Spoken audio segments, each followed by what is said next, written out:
Right big TV digital exclusive గా చూస్తున్నాం. రేపటి నుంచి ఇటు జిఎస్టీ స్లాబ్లు ఏవైతే ఉన్నాయో కొత్త రేట్లు అయితే అమల్లోకి రాబోతున్నాయి. దానికి సంబంధించిన బిగ్ బ్రేకింగ్ మనం చూస్తూ ఉన్నాం. సో కొత్తగా ఏవైతే ఉన్నాయో వాటన్నిటిని కూడా కొత్త జిఎస్టీ రేట్లన్నిటి కూడా తగ్గించబోయే అవకాశం ఉంది అంటే కూడా తెలుస్తుంది. అవన్నిటిని కూడా రేపటి నుంచి అయితే అమల్లోకి రాబోతున్నాయి. ఇది ఒక గుడ్ న్యూస్ అనే చెప్పుకోవాలి. అయితే దాదాపుగా 5.18% పన్నుల స్లాబ్ అయితే ఉండబోతోంది. అయితే రేపటి నుంచి కూడా ఇటు ఏసీ రేట్లు 4,500 రూపాయల వరకు కూడా తగ్గబోతున్నాయి. ఇటు ఏసీలు డిష్ వాషర్లపై కూడా ఏకంగా 8,000 రూపాయలైతే తగ్గింపుస్తుంది. ఇటు సోమవారం నుంచి అమల్లోకి కూడా ఇటు కొత్త ధరలు అయితే వస్తున్నాయి. ఇప్పటికే కార్ల ధరలు కూడా పలు కంపెనీలు అయితే తగ్గించిన పరిస్థితి కనిపిస్తుంది. ఇటు 40,000 నుంచి 1,00,000 రూపాయల వరకు కూడా మారుతి కార్ల ధరలు అయితే తగ్గబోతున్నాయి. 10% వరకు కూడా టీవీల ధరలు తగ్గుతున్నాయి. ఇటు రేపటి నుంచి కూడా హెల్త్ ఇన్సూరెన్స్ పై కూడా నో జిఎస్టీ అంటూ కూడా చెప్తూ ఉన్నారు. సో వీటన్నిటిపై కూడా రేపటి నుంచి ఈ ధరలన్నీ కూడా అమల్లోకి రాబోతూ ఉన్నాయి. ఇటు టూత్ పేస్ట్, సబ్బులు, షాంపూలు, బిస్కెట్ ప్యాకెట్, స్నాక్స్, జ్యూస్లపై అయితే 5% జిఎస్టీ మాత్రమే ఉండబోతోంది. ఇటు 28 నుంచి 18% స్లాబ్లోకి ఏసీలు, ఫ్రిడ్జ్లు, డిష్ వాషర్లు, బిగ్ స్క్రీన్ టెలివిజన్లు, సిమెంట్, దీంతో పాటు ఇవన్నీ కూడా రేపటి నుంచి వీటిపై కొత్త రేట్లు అయితే ఉండబోతున్నాయి. మొత్తంగా చూసుకుంటే ఇదొక గుడ్ న్యూస్ అనే చెప్పుకోవాలి. అయితే మొన్నటి వరకు కూడా పలు కంపెనీకి సంబంధించిన కార్లను కూడా తగ్గించింది. సో ఇప్పుడు మరొకసారి ఇటు ఏసీలు కానివచ్చు, టీవీలు, అలాగే స్లాబ్లు, వీటన్నిటిపై కూడా ఇప్పుడు 4% సంబంధించి కూడా పన్నులు అయితే తగ్గించబోతోంది. వీటన్నిటి ధరలు కూడా రేపటి నుంచి అమల్లోకి రాబోతున్నాయి. ఇది ఒక దసరా కానుక అనే చెప్పుకోవాలి. సో ఇకపై 5,120% పన్ను అయితే తగ్గబోతున్నట్లుగా కూడా తెలుస్తుంది. వీటన్నిటిని కూడా రేపటి నుంచి ఏసీ రేట్లు అయితే భారీగా తగ్గబోతూ ఉన్నాయి. సో రేపటి నుంచి కూడా ఇవన్నీ అమల్లోకి రాబోతున్నాయి అంటూ కూడా విశ్లేషకులు చెప్తూ ఉన్నారు. సో దీనికి సంబంధించి కూడా 4,500 వరకు కూడా ఏసీల రేట్లు తగ్గబోతున్నాయి. అయితే మరికొన్నిటికి కూడా ఈ మినహాయింపు ఉంటుంది అంటూ కూడా చెప్తూ ఉన్నారు. సో దీనికి సంబంధించి అసలు ఇప్పుడు ఏదైతే రేపటి నుంచి కొత్త జిఎస్టీ రేట్స్ అమల్లోకి రాబోతున్నాయి, వేటి మీద రేట్స్ తగ్గబోతున్నాయి అనేది కూడా ప్రముఖ అనలిస్ట్ పాపారావుతో మా ప్రతినిధి శ్రీదేవి మరింత సమాచారం అందిస్తారు.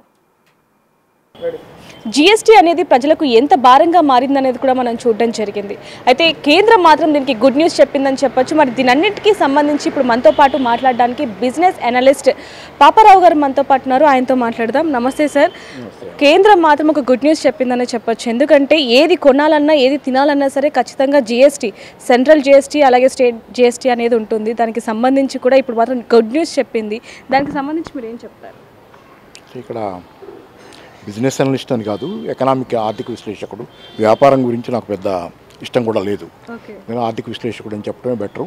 తర్వాత ఇక్కడ ఏంటంటే ఇవాళ జిఎస్టీ రేట్లని తగ్గిస్తా జిఎస్టీ కౌన్సిల్ నిర్ణయం తీసుకుంది.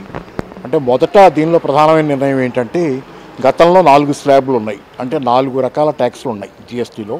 మామూలుగా జిఎస్టీ అంటే ఏంటంటే 1 ట్యాక్స్ 1 నేషన్, 1 నేషన్ 1 ట్యాక్స్ అనేది. అంటే ఒక దేశం ఒక ట్యాక్స్ అని.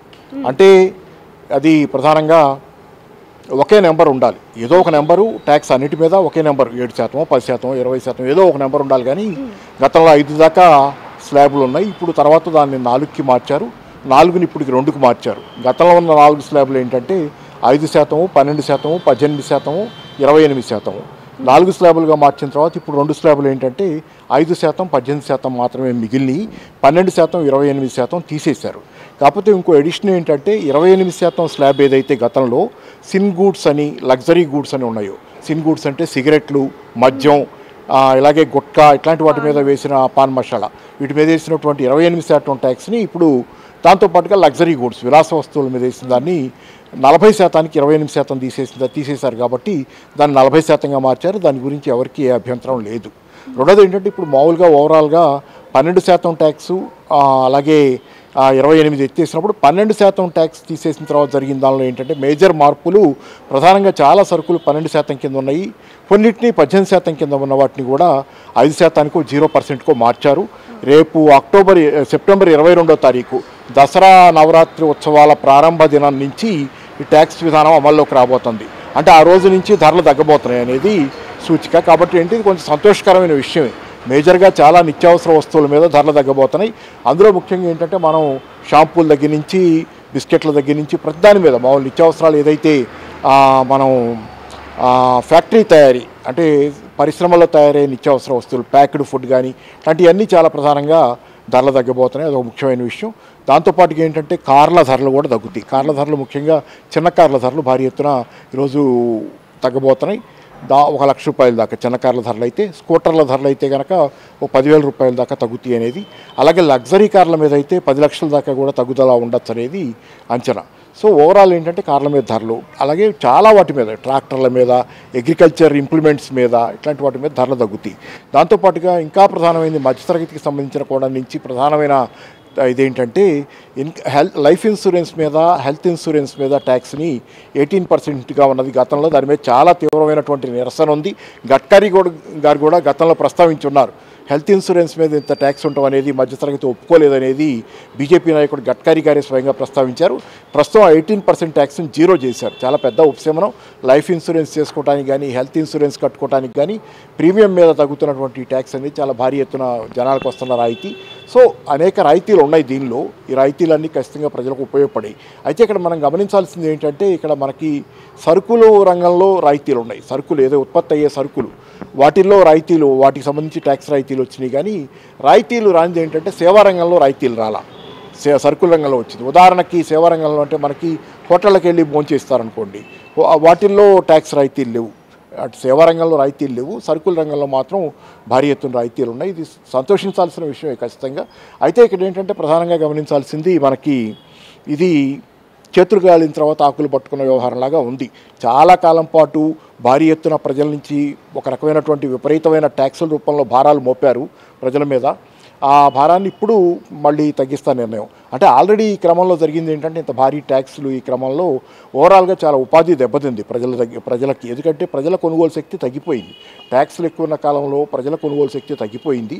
దానివల్ల వాళ్ళ కొనుగోలు శక్తి తగ్గడం వల్ల చాలా రంగాల్లో డిమాండ్ తగ్గింది. దానివల్ల చాలా ఉపాధి అవకాశాలు ప్రజలకు పోయినాయి. ఇది ఒక నష్టం జరిగింది. దాంతోపాటు ప్రధానంగా మనం గమనించాల్సింది ఏంటంటే ఈరోజు ట్యాక్సులు తగ్గించారు, ఏది జిఎస్టీ ట్యాక్సులు తగ్గించారు, కానీ ఎక్సైజ్ డ్యూటీ అలాగే ఉంది. Excise duty and petrol and diesel ఏం మార్చలా.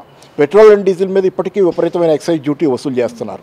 కాబట్టి ఆ ఎక్సైజ్ డ్యూటీ తగ్గకుండా మీకు రవాణా ఛార్జీలు తగ్గవు. ముఖ్యంగా డీజిల్ మీద ఎక్సైజ్ డ్యూటీ తగ్గించి డీజిల్ ధరలు తగ్గించకుండా రవాణా ఛార్జీలు తగ్గవు దేశంలో. రవాణా ఛార్జీలు తగ్గకపోతే సరుకుల ధరలు ఎక్కువే ఉంటాయి. కాబట్టి మీరు ఈ జీఎస్టీ తగ్గించినంత మాత్రాన సరుకుల ధరలు పూర్తి స్థాయిలో అవి ఉండాల్సిన హేతుబద్ధమైన స్థాయిలో తక్కువగా ఉంటాయని అనుకోవడానికి పూర్తి స్థాయిలో వీలు లేదు. ఎందుకంటే డీజిల్ ఎక్కువ ఉన్నప్పుడు ధర ఆటోమేటిక్గా రవాణా ఛార్జీలు ఎక్కువ ఉండి ఎక్సైజ్ డ్యూటీ వల్ల దాంతో ఖచ్చితంగా ఏంటంటే ప్రజల మీద రవాణా ఛార్జీల భారం అనేది సరుకుల అమ్మకాల రూపంలో వ్యాపారస్తులు ప్రజల మీదకి పాస్ ఆన్ చేస్తారు. కాబట్టి ఆ భారం ఉంది. ఇంకా దాంతోపాటుగా ఇతరత్రా కూడా ఇన్కమ్ ట్యాక్సు, కార్పొరేట్ ట్యాక్స్ ఇట్లాంటివి తీసుకుంటే ఇప్పుడు ఇండైరెక్ట్ ట్యాక్స్ ఇది ఏదైతే జీఎస్టీ ఈరోజు స్లాబులు మార్చి తగ్గించారో ధరలు 12% వాటిని 5% చేయటం, 18% కొన్నిటిని 12% 5% చేయటం ఇట్లాంటివి చేశారు. దీనికి నిజంగా ప్రజలకు ఉపయోగపడాలంటే ఇతరత్రా కూడా ఉండాలి. ఉదాహరణ మధ్యతరగతి ఉంది. మధ్యతరగతికి వీటిల్లో చాలా ఉపయోగాలు ఉన్నాయి ఈ జీఎస్టీ రాయితీల్లో. ఇప్పుడు ఏంటంటే కుటుంబ మిషన్ల దగ్గర నుంచి మీకు చూసుకుంటే వాషింగ్ మెషిన్లు, ఫ్రిడ్జ్లు, టీవీలు అన్ని ధరలు తగ్గుతాయి కార్లతో సహా, చిన్న కార్లతో సహా. కానీ ఇక్కడ మీకు ఏమవుతుందంటే ప్రధానంగా ఇన్కమ్ ట్యాక్స్ చాలా ఎక్కువ ఉంటుంది. మీకు గత అనేక సంవత్సరాలుగా జరుగుతున్న పరిణామాల్లో ముఖ్యంగా బీజేపీ అధికారంలోకి వచ్చిన తర్వాత కార్పొరేట్లు ఏదైతే పెద్ద ధనవంతులు ఉన్నారో కార్పొరేట్లు కట్టే ట్యాక్స్ మొత్తం తగ్గించారు. 2018లో కార్పొరేట్ ట్యాక్స్ని 32% నుంచి 22%, అంటే ఒకేసారి 10% తగ్గించేశారు. దీంతో కార్పొరేట్లకు చాలా పెద్ద రాయితీ అది, వాళ్ళు ట్యాక్స్ కట్టే తగ్గింది. దాంతో ప్రభుత్వానికి కార్పొరేట్ ఆదాయం తగ్గింది. రెండో పక్కన పర్సనల్ ఇన్కమ్ ట్యాక్స్ ఏదైతే ఉద్యోగస్తులు, వ్యాపారస్తులు వాళ్ళ ఆదాయాల్లో కడతారో ఆ ఇన్కమ్ ట్యాక్స్ పెరిగింది. ఆ ఇన్కమ్ ట్యాక్స్ ద్వారా ప్రభుత్వానికి వచ్చే ఆదాయం పెరిగింది. అంటే మధ్యతరగతిని, సామాన్య జనాన్ని మొన్నటిదాకా జీఎస్టీ ద్వారా, ఇప్పటికి కూడా జీఎస్టీలు ఇంకా చాలా రేషనలైజేషన్ జరగాలి. GST and personal income tax ద్వారా మధ్యతరగతిని బిడ్డుతున్నారు. కార్పొరేట్లకు, ధనవంతులకు రాయితీలు ఇచ్చే వెల్త్ ట్యాక్స్ తీసేశారు. దాంతోపాటుగా ఈ కార్పొరేట్ ట్యాక్స్ తగ్గించారు. సో ధనవంతులకు రాయితీలు ఇస్తా పోయారు ఇన్నాళ్ళు. పేదవాళ్ళకి ఏ రాయితీలు లేవు, మధ్యతరగతికి ఏ రాయితీలు లేవు. వాళ్ళ దగ్గర నుంచి వాళ్ళ మీద పన్ను భారం పెరిగి వాళ్ళ దగ్గర నుంచి పిండారు. అంటే కాకుల్ని కొట్టి గద్దలకేసే తరహాగా తయారైంది ప్రభుత్వం తీరు. ఇప్పుడు కొంత ఇది ఫస్ట్ టైము ఈ ప్రభుత్వం అధికారంలోకి వచ్చిన తర్వాత సామాన్య జనానికి కాస్త ఇస్తున్నటువంటి రాయితీ ప్రభుత్వం.